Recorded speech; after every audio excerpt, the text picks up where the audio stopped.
What we have done now in Europe is we've defined the basics so that drones can fly, and which drones and under which conditions.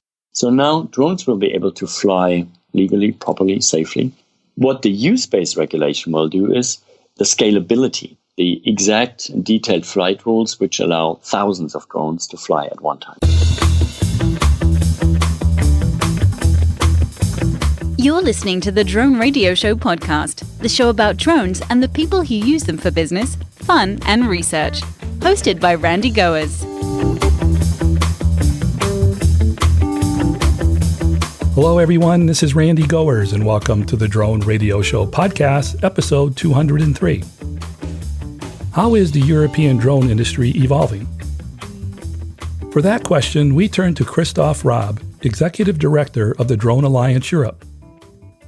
The Drone Alliance Europe is a coalition of leading technology companies representing the commercial drone industry before European political leaders, regulators, and industry stakeholders, as well as international regulatory and advisory bodies. In addition to his role as chairman, Christoph founded the European Security Roundtable in 2006. He is a regular speaker and chairman at defense and cybersecurity conferences. He is also a member of the advisory board for the UAV Expo Europe, which will be held in Amsterdam on April 8th through April 10th. In this edition of the Drone Radio Show, Christoph talks about the Drone Alliance Europe, some of the key issues and opportunities facing the European drone industry, and the UAV Expo Europe. Christoph will also talk about a UAV Expo Europe panel that he will be participating on, Smart Cities and Urban Mobility. But before we hear from Christoph, I want to thank those of you who are supporting my funding campaign. Now you have the option of making a one-time donation in any amount by going to droneradioshow.com/donate. Whether it's $1, $100, or much more, you can help defray the cost of production and keep the podcast going and growing. And if you want to make a monthly contribution, you can still go to patreon.com/droneradioshow. So let's gain some insights into the drone industry in Europe with Christoph Raab of the Drone Alliance Europe. Let's pick up the interview where I asked Christoph to introduce himself. Yes, I'm Christoph Raab. I'm the Executive Director of Drone Alliance Europe. And Drone Alliance Europe is a coalition of leading technology companies representing the commercial drone industry in Europe towards European political leaders, regulators, industry stakeholders, but also to international regulatory and advisory bodies. We exist for almost 4 years now, and I've had this job since January 2018. And I think we're doing a pretty good job trying to make sure that we get all the regulation in place for a drone market in Europe. Christoph, why was the alliance created? Well, at the time when it was formed, the drone regulatory framework necessary so that businesses can actually develop business models and make drones fly was really in its infancy, definitely in Europe. And so the primary goal then was really to get it going, to get regulators to do their job, to define the rules which are needed. And now that this process is underway, actually in a very speedy way in Europe, we're very actively engaged, trying to make sure that these rules make sense, that they're business friendly and that they are homogeneous across all of Europe, to be more exact, across all of the European Union and the UK, once it will probably be leaving the European Union later this year. And we're doing that because, the commercial drone industry really has the potential to bring tremendous economic growth, jobs, innovation, and broader societal benefits. So we're really advocating a forward-leaning, performance-based regulatory framework so that on the one hand, we get clear rules according to which business models can be developed, but which also allows for the flexibility, for the technological development and change, which will be happening over the coming years. Where do the alliance members come from? Our members are from Europe, from the US, and we also have one Israeli member. So in that sense, our membership is not entirely from one region of the world, but Drone Alliance Europe is really focused on the regulatory framework in Europe. So that's a commonality of our members that we are representing. And I would like to stress that I think one of the biggest strengths that we have is the degree of unity and overlap of interests between our members. We're highly united, which allows me as executive director to formulate positions on almost everything. There is almost never a disagreement among the members, which would force me to say to the regulators, look, Drone Alliance Europe doesn't have a position on this, at least not a common position. That rarely ever happens. And I think this gives us a strong influence and a strong standing with regulators at European Union level and across all of Europe. As a local city planner myself, I know it's helpful when the private sector is unified on a set of issues, as it provides a degree of consistency and predictability.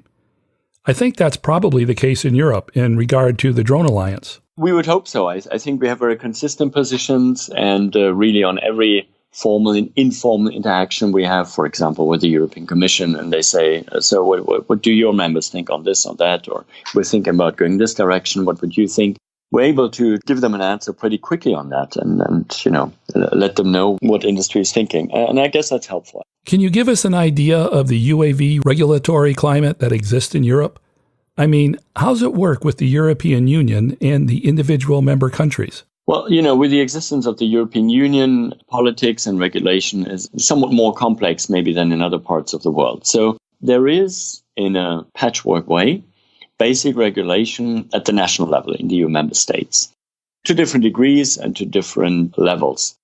Then I'd say by about 2015 probably, there was a growing realization that common rule setting is needed for all of the European Union for its internal market. And so that process started. And that layer of European regulation is now coming to replace existing national regulation. So it's a normal process of EU lawmaking that once the EU law, regulation is adopted, there's a bit of a time delay, normally it's like 12 months, and after which the EU law replaces national law. Now that's the theory, and in practice sometimes it can be a bit more complicated, or some countries can hesitate to implement it in the time prescripted. And this is where we try to interact, with regulators and governments across Europe to make them see the need that this is very good regulation that's coming from Brussels, from the EU level, and that it should be adopted as is and in the time frame foreseen, so that we get a European drone market as homogeneous as possible and as quickly as foreseen. In regard to the regulations, what are the key issues that the Alliance is focused on right now? Well, we're just finishing now the regulation step, which was called Delegated Act on Drones in the open category. And there were actually two parts. One was called the Delegated Act, and the other was called the Implementing Rule. Very complicated. It's enough to say that this is really being finished now and will be the law across all of Europe 12 months down the line. So let's say by spring 2020. And the next issue, which is very imminent, is what's called U-Space. So there will be a regulation process now from the EU called a U-Space directive. And I think the substance of the work will go on for the remainder of 2019. And then we will see a draft regulation by very early 2020. And then it goes, I guess, through the political machinery in 2020. And so could hopefully be finished and adopted by second half, late 2020. And but this is really, what we have done now in Europe is we've defined the basics so that drones can fly, and which drones and under which conditions. So now drones will be able to fly, individual drones will be able to fly legally, properly, safely. What the U-Space regulation will do is it will do the scalability, the exact and detailed flight rules which allow thousands of drones to fly at one time. That will be the step where the work will be beginning now in spring 2019. What's the status of flying beyond visual line of sight? Well, BVLOS is obviously beyond visual line of sight flight, something where everybody agrees this is where the business really scales up. But this is obviously also where you need to have proper rules and safety regulations in place. That's where the U-Space regulation will do a great job on. So it's part of the ongoing working program. There are, to my knowledge, some individual cases for licenses in very limited, very clearly defined operational businesses where drones do beyond visual line of sight. But in general, it's rather limited for now. And as I said before, the regulatory step, which is being finished now, is focusing on the open category, meaning the smaller drones, which have more restrictions, which are no night flights, no beyond visual line of sight. So the first wave was really dealing with visual line of sight, and this is going to be the next step. Any movement on autonomous flying vehicles? In the whole regulatory discussion, it's all coming down to risks and risk classes. So if you fly beyond visual line of sight, there's more risk than with visual line of sight. If you fly autonomous, also you have to make it clear that you've covered all the risks more than if you steer it manually. So it's absolutely foreseen that this will be part of the regulatory framework, but it's seen as something which comes a little bit later down the line, where all the rules need to be defined. But again, I think this is where the big efficiencies lie. So it's absolutely needed for businesses that there is a regulatory framework allowing for autonomous flights. And I think that the Soraa framework is really a very, very helpful point of reference to handle the risks and to have a common approach on that. What's the Soraa framework? The Soraa is a set of rules which were defined at JARIS. Are you familiar with the JARIS? No, I'm not. JARIS is this body of national civil aviation authorities from, I believe, almost 60 countries. And they have some working groups where they discuss how to approach and how to regulate drones. So it's a very efficient, originally very informal grouping. And in that, they've defined really, really in much detail the risk framework, a risk handling framework for my operations. And this is really a reference. I'm not sure you want to call it a standard, but certainly a reference, how to go about risk assessment. Before we move on, is there anything about the Drone Alliance Europe that we missed? I think what's important to say is, or what I'm very glad about is, I got invited to chair a panel on smart cities and urban air mobility, which is, in a double sense, a very, very good topic. Urban air mobility is really very topical. Many people really start thinking forward to manned drone flights. And we can see that the terminology is still somewhat fluctuating. But thinking about, relieving our big congested metropolitan areas of traffic by including a third dimension is, of course, a very fascinating concept. And the technology is almost there. We can almost do it. So let's think it through. And the second part of it is smart cities is obviously something beyond drones. We're already working on for a while to think out how can we bring the digital really all across our city life benefit, and making the link with drones which are by the get-go a fully digitized technology is very obvious. And so the drones, with everything they can and will do, need to be inserted in that wider thinking of smart cities. So I very much like that connection. I'd be very happy to chair that panel with representatives from industry, from the regulators.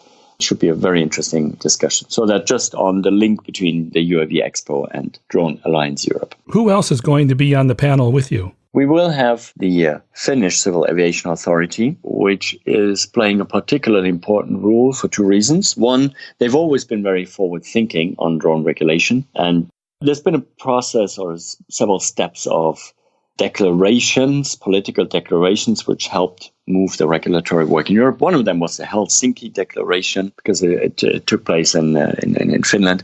And the second and the bigger reason is, in the European Union, the countries take the presidency in a rotating way. And so for the second half of 2019, Finland will hold this rotating EU presidency, and we will have European elections just in May this year. So it will be just at the very beginning of a new 5 years legislative period, which means that their thinking will be, somewhat shaping also the regulatory and legislative work for the next 5 years. So they play a particularly important role. So including them in such a forward-thinking, very comprehensive panel topic, I think is very, very good. So I look very much forward to that discussion.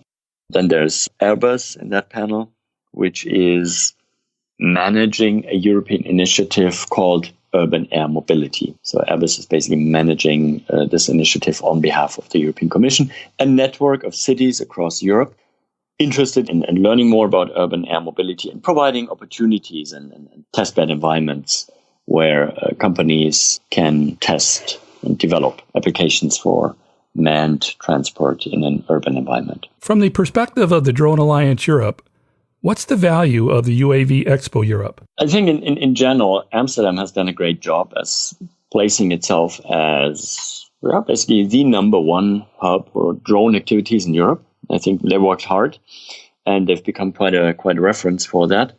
And people go numerous times per year to Amsterdam for drone stuff. So congratulations. They've done a great job there. And so the UAV Expo is doing a great job to place itself there. And even though there's no such thing, I would say, as exponential plays a preeminent role in North America, UAV Expo is, I would say, the leading place to meet among the commercial UAV conferences in Europe. And I think it has the potential to really become the number one on that. So we really wanted to be involved in this and play our part in it. And we're looking forward to the numerous interactions, having the key technology leaders there, exchange with regulators. I think it's very much worthwhile the time there. Going back to the smart cities connection, how do you think air mobility systems will impact the design of cities? I think what's important to avoid is that urban air mobility or taxi drones or whatever you exactly want to call it would become an exclusive tool for the rich. Yeah, that they could afford to avoid traffic jams and fly around and everybody else couldn't. I think that would not be desirable. That should not be what should happen. So I think it's worthwhile thinking about how to make this inclusive and really make it so that it's beneficial for society as a whole. That's one point. Second, and I think here it gets a bit more speculative, is yes, it may in the longer term impact also on the architecture. I mean, in the first time you really have to think about where do you define the flight corridors. I come back to the notion of risks. I mean, if you're transporting goods on drones, like we do now for blood samples, or Switzerland has ongoing long-term tests there, that's one thing. But if you're transporting people, I mean, you need way bigger buffers, risk buffers, to make sure everything is safe. So that's one thing. Where should they fly and where should they land? And if you want to go into very, very long-term far future, you can think about, okay, do you need some landing spots, not just on the ground, but somewhere up on the skyscrapers, not to fly, be down on the ground to go back up in a building, but actually stay somewhere on that level that you land halfway up a skyscraper. And that would really then have a major impact on city architecture, of course. In a shorter run and a little bit less science fiction, can I say, I think what's important to think through is where should drones, which are transporting goods, land? Often quoted scenario, if you think, say, Amazon would bring the goods rather than with a truck, with a drone to a private consumer, where would it land? Where is it safe? Where would it be good? And I've seen a concept where you have something which looks a bit like a bigger trash can. It's not a trash can. It's like a spot where on top a drone can land. It provides for a landing spot permanently. And then it can drop a parcel off to the inside where you can only pick it up, with a code or something. Like a parcel delivery station designed for drones. I think these are things which need to be thought through a bit more in the shorter term in terms of space usage. American cities are often large, you have more space. European cities are often tight and cramped. So the notion of space becomes more important. Where do things stand and where can you place them? Did we miss anything, Christoph? Obviously, there's been a lot of discussion on security of drones lately. And we've had this incident which made some wider noise at Gatwick just before Christmas last year. A drone, several drones, whatever it was, interrupting flight there for, I think it was 2.5 days at the end of the day. So there was obviously some rightful questions. Okay, how can that be avoided and what are the problems around that? I think what's very important to say is that a lot of the issues which arose tactically there in that moment that law enforcement and police had to ask are literally being worked on right now. The answers are being worked on right now, meaning the registration prescriptions when you own a drone and the identification requirements for a drone that flies somewhere, how that happens, on which parameters, what a drone has to say. These are things which are being worked on, and also the countermeasures are being worked on. So the whole framework, the rules and laws are being defined, and the whole framework for those who do not want to follow those rules, that is also being worked on so that law enforcement can then do its job and do it quickly and properly. Whereas at the moment in Gatwick in December 2018, that framework was not fully there. It is being worked on. And I think that's important to understand that in the very near future, that will be there, and it will make it, for example, from an airport's point of view, it will handle the risks that can arise from drones a lot more handleable. Can you go into more detail? I like to break that down a bit into 3 bullets, so to speak. So you have the security of drones, for drones, and from drones. So meaning a drone itself is something that can be attacked or something, or could potentially also be hacked. I mean, it's a flying Internet of Things device. So you need a proper protection for the drone itself if you want to do a business operation and a flight. And then the second dimension, which is kind of the Gatwick keyword, the problems you can create with drones that need to be addressed. And as I said, that's being addressed by the regulator so that you know who's flying that and what kind of a drone it is. And then you can take the proper measures to stop it. And the third dimension is the security that drones can provide, for example, for law enforcement. Yeah, you can use them as well to help make sure that rules and laws are being observed. So I think in terms of the interplay between drones and security, those are the 3 dimensions which need to be broken down into and how it needs to be seen and then handled. And for my final question, Christoph, what message would you like to leave regarding the future of the drone industry in Europe? If done properly, and we're really working on this right now, and the regulators are very aware of that. If done properly, I think drone technology has clearly the potential to, change, revolutionize our way of life the way smartphones have.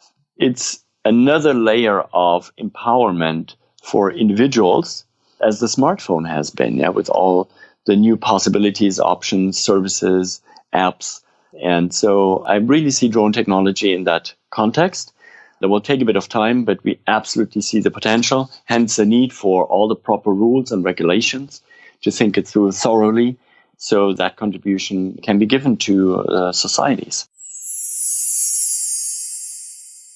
That's it for episode 203 of the Drone Radio Show.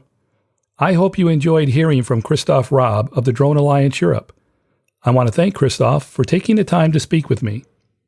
If you want to learn more about the Drone Alliance Europe or want to connect with Christoph, check out the webpage at dronealliance.eu. For more information on the UAV Expo Europe and how to register, go to expouav.com/Europe. If you like the Drone Radio Show, please consider supporting the podcast with a small donation. The content is always free, but for as little as $1, you can help defray the cost of production. To donate, go to droneradioshow.com/donate or patreon.com/Drone Radio Show. And thanks for listening. Your support means a lot to me, and I hope you'll listen to more episodes of the Drone Radio Show podcast to hear how others are using drones for business, fun, and research. For the Drone Radio Show, I'm Randy Goers.